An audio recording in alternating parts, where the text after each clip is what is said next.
Well, good morning. So, I'm going to talk about trained trees today. Some of how you do it, but also showing different trained trees, not just at Wisley, where I've, as I say, worked for a long time, but also other places, including other RHS gardens, which I have some involvement with. And I think, as with other presentations, I've got at least one slide from Garsbeek, where I visited as well. So, this fruit trees can be grown in a range of shapes, as we've seen, and either two-dimensional or three-dimensional forms. So they're really useful. And of course, aspect and microclimate, which is particularly useful in cooler and wetter parts of areas that you grow, particularly sort of north and western parts of the country here. So that certainly helps raising the temperature and often making things drier as well. And you can use them on structures and sheds and so on, and they are useful in home gardens as well. So you will see some images I've got of trees in a more sort of domestic situation, I suppose. But I mentioned the pruning, and I'm talking mostly about apples and pears with summer pruning. And what we've mostly used is the modified Lorette system, which is pruning, the summer pruning once a year. It does also involve some pruning in the winter if you need to thin out fruiting spurs and other sort of work, particularly as they get older. But it's predominantly one summer pruning, which is to get the fruit growing on short fruiting spurs. And we prune as the growth slows down in late summer, which so it's a very much seasonal and sort of growth stage based rather than calendar based. So that can often be early August for pears, mid to late August for apples, sometimes as early as late July for pears, but it does vary. And that was really awkward in 2021, where we had a lot of rain and just continued to get growth. So some of it didn't get pruned till early September, which you get less benefit then from fruit bud forming that year. But it was quite a difficult year. So the pruning we would normally do of a mature tree would be pruning shoots greater than secateurs length, which is about 23 centimeters, something like that, to 3 leaves from the basal cluster. So you've got a basal cluster of leaves with leaves close together, then 3 leaves beyond, which, if it's from the main stem, but with but 1 leaf from the basal cluster from an existing spur, which is probably about 2.5 centimeters in length. So that's sort of pruning we do. With younger ones, you do occasionally do some pruning earlier in the season as well, and particularly if you've got competing shoots. And we would talk about espaliers being these with central stem and horizontal tiers, but I know in many countries of the rest of Europe, they would use espaliers as a term for all the trained trees of different shapes on walls. So, often I'll say espalier, I mean this, but of course there are many other forms as well. But yeah, they do look very good in flower, which obviously coming up soon. This is a pear, so it won't be so long now. And that particular tree is quite big, about sort of 4.5 meters by 2.4 meters. But they work very well on a smaller scale, and this was at Wisley, the fruit garden. We've had some changes recently with a new garden being constructed, and this tree is one of those that doesn't exist anymore. But this is on 2 fence panels, so ideal for a home garden. We often have that size, and this would have been trained from a part trained espalier in this case. So the sort of thing probably makes it easier, particularly for people growing them at home. So you buy it with 2 tiers already started and then develop from there. And that's a Williams Bon Chrétien, not far off picking time either on that one. And a slightly bigger espalier, one of our older espaliers, we have about 70 meters with fan train trees and espalier train trees on either side. This is one of them. It's a Walbrook russet. So that tree's about 60 years old. But to start off espaliers, here's one that we started. We started this from a maiden tree, a single stem, so wasn't part trained, and that's been trained out. You'll see there at the ends of the arms, we've got bamboo canes in this case, but I agree they look much better with square laths, and we have square 2 centimetre by 2 centimetre strips, which we did use in other trees we did.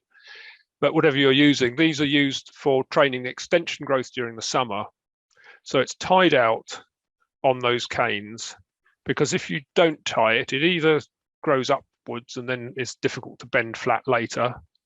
And if you tie it down flat straight away, of course, it starts to curve upwards. So if you grow it at an angle of about 45 degrees, it's not that critical, the exact angle, you can then lower it at the end of the season. And one thing I think with training them, it's always important to tie in any shoots quite often as they grow, and certainly before you summer prune them, because with experience of many different people pruning trees, rather than, it's really great if you perhaps have one or two who do the trees every year and have that consistency. There's a great risk, but even if you do it yourself, actually, you can forget, is that you can prune off the shoots you meant to tie in. So do always tie them in first, because I say it can be with different people doing it, but it could also be that you just don't concentrate and chop off your extension growth or something. So get it nicely tied in before starting with that.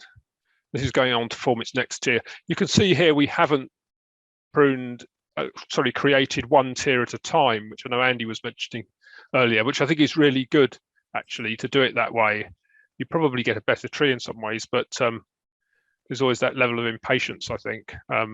So here they're started. But the only thing I would say, if they're tending to dominate, you might stop that and not create the next tier and let the others develop a while. So this one seems to be working fairly much in balance. So that formative pruning would be in the dormant season, where you cut to just above a wire for the next two tiers, next two shoots you want, and try training out shoots to the side and training in the middle. If you find that the lower tiers or any tiers are not growing as vigorously, then we would raise them. You raise them up a bit and they should start to grow more vigorously. And on the other side, if they're growing too strongly, you can lower some. So raising and lowering those arms certainly helps balance out growth if you have an issue with that. And sometimes when you come to prune the central stem, it doesn't work. So there it's just produced fruit bud rather than a growth growing straight up.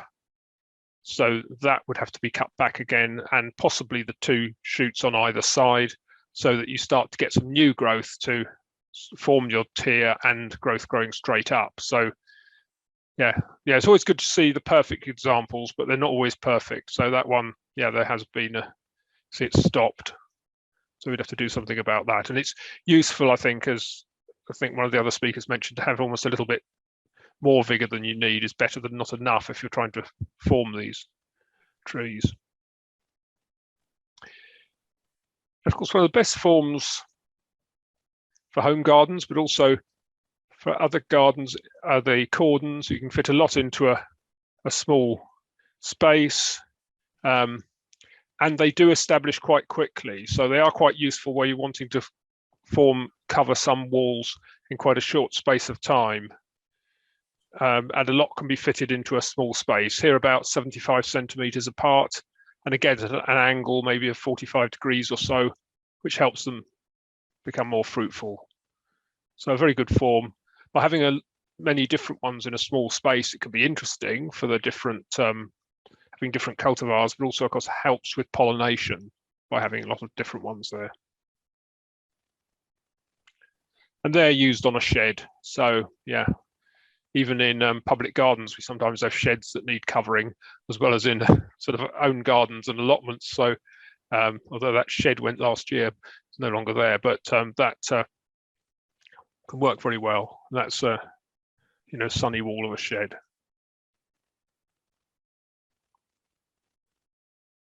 But they're at Westdean, so can be used in that sort of range of places, from grander gardens down to sheds.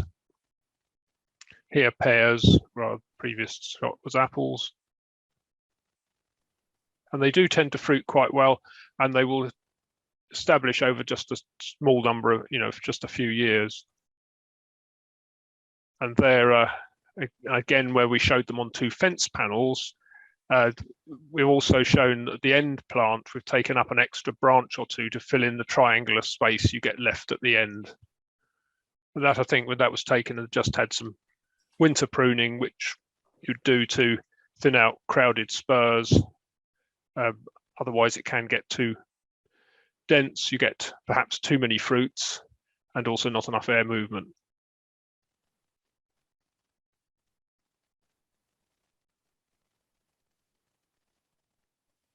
And the horizontal cordons, or stepovers, as they're often known, have proved very popular and work very well as a border. Here with 2 branches, one going in either direction, I actually quite like them with one, because if you want to create one with just one branch going in one direction, you can get a maiden tree, one that actually isn't too strong, because then you can bend it over.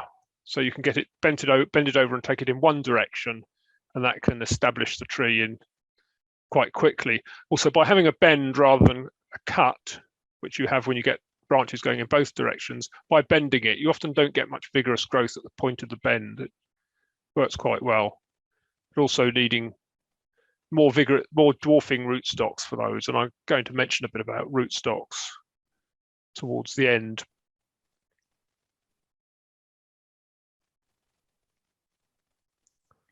Yeah, and here's some U and W cordons. I think we didn't used to see them as much in Britain as we do now, often bought in as part train trees, and they can look, very good.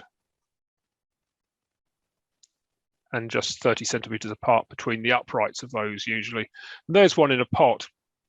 So you can do train trees in pots as well if you want to. And here we had a steel frame made up by one of our engineers on site, sort of welded that and put that together for us. So, made quite a nice tree. So obviously pots is a bit more to consider growing them in a pot, but it does look quite good. But you need a good support framework, and we were fortunate enough to have that fabricated on site rather than having to buy in. And fan-trained trees have been, very useful, and I think often not used perhaps enough for apples and pears, where they will work very well. They're often used for stone fruits, and most fruits you can actually use fan-trained trees, but not as much perhaps for the apples and pears. And here with a pear, this is very hardy, trained as a fan.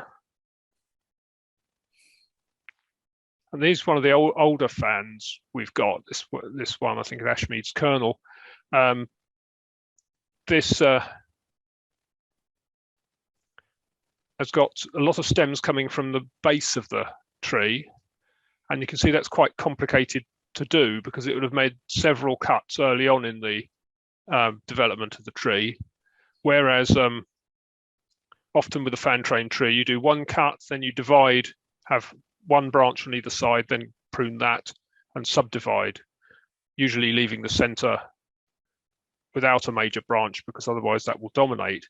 But with this tree and with several of the others, they were started with a number of stems from near the base, and you can see it perhaps better with this pear gorum. So a lot of branches all together from near the base, which would have required several cuts over 2 or 3 years probably to achieve that. I can claim no credit. It's about the same age as me, this tree, but it was trained probably by George Gilbert, who was fruit officer at that time at Wisley, and also I know advised quite a bit with Helligan in his later years. But yeah, very good to get to achieve that. But you can see there that again, it had some winter pruning, spurs thin, so it hasn't become too crowded. Yeah, and we did seek inspiration from Garspeak, so I've been there as well as Potager at Versailles and different places, and yeah, they do look really good. I think this might be the same trees we saw earlier, and that led us to consider some others. But some of these I'm showing now are at Westdean.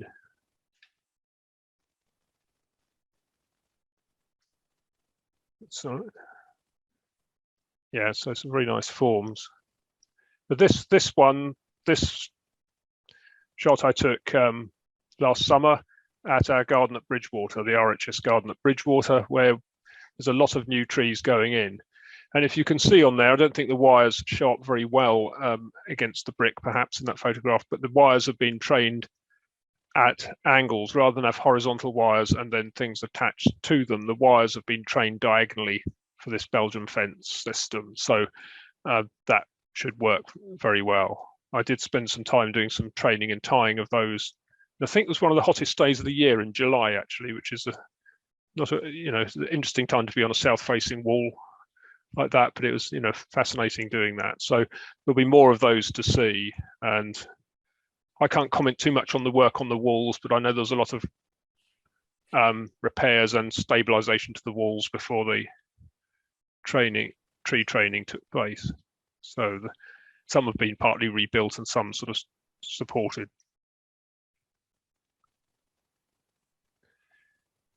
And Andy earlier said he liked arcures. So do I. These aren't quite so formal, but these are the arcures that we created at Wisley in part of a trained tree garden, which is now about 12 years old, I think.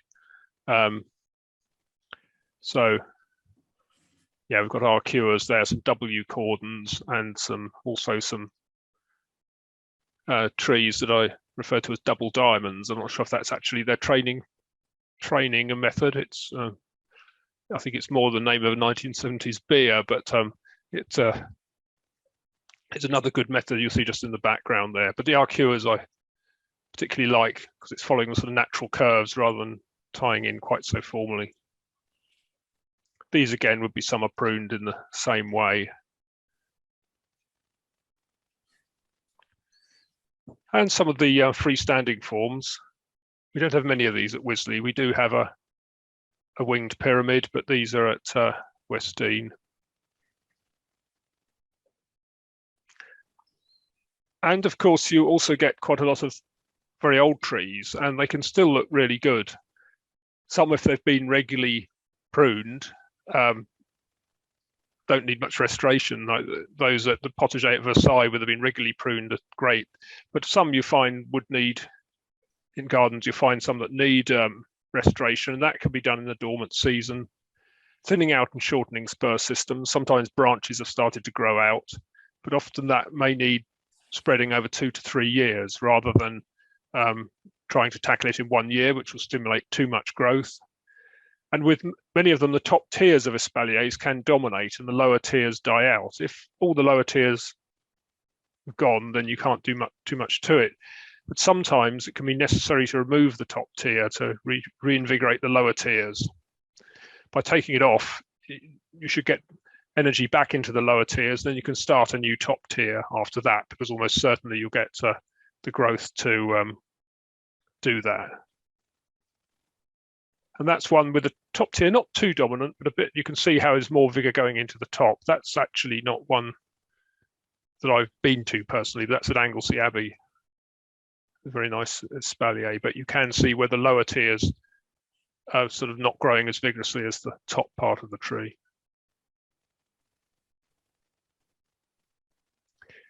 And this is somewhere I have been to, which I think is fascinating, which is Cannon Hall in Yorkshire, near to Barnsley, which has got many fine old pear trees on the walls in various different forms originally, I think, and they have been maintained. Often, wall gardens have often lost some of these very old trees, and it is one place that has got a lot of them. So here with a big espalier, some missing arms here and there, but still, I think, a lovely tree to have.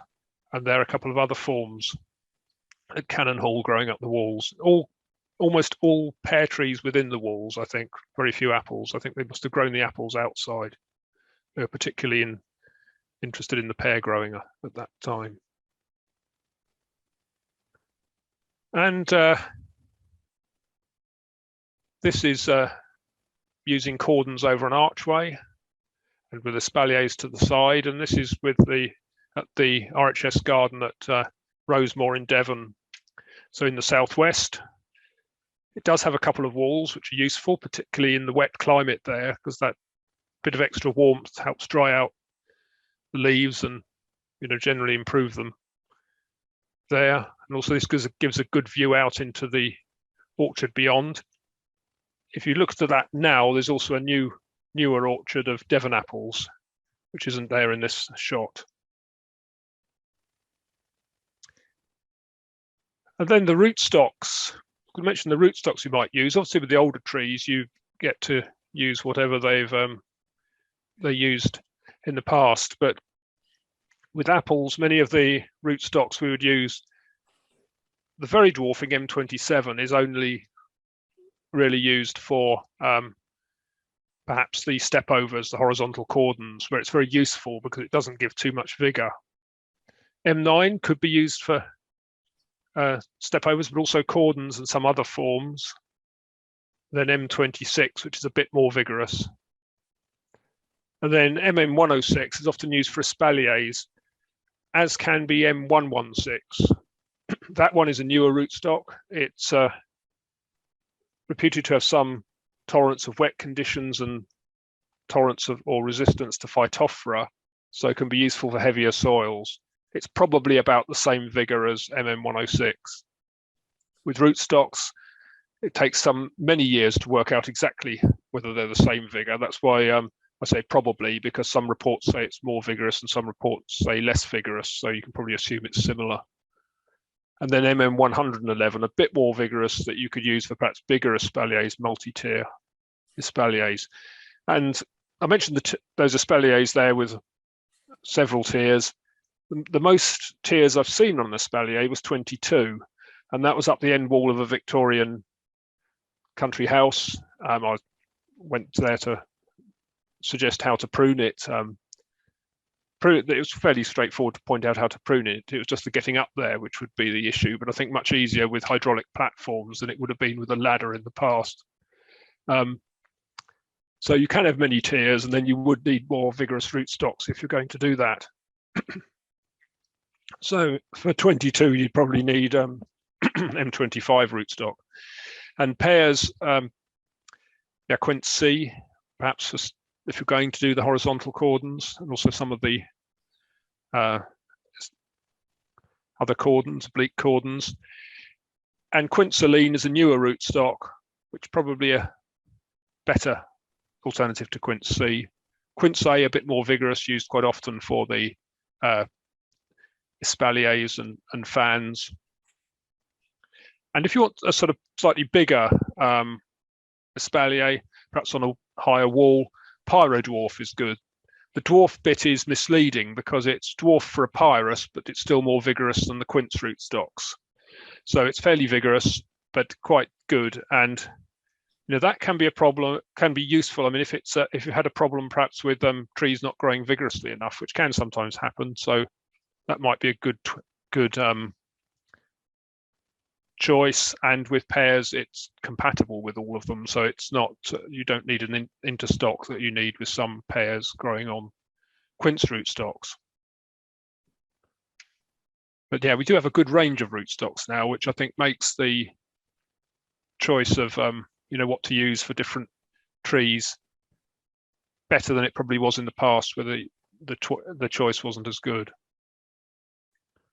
So certainly a lot of different forms you can try, and I think it's really good trying different forms and see how they work out. Thank you.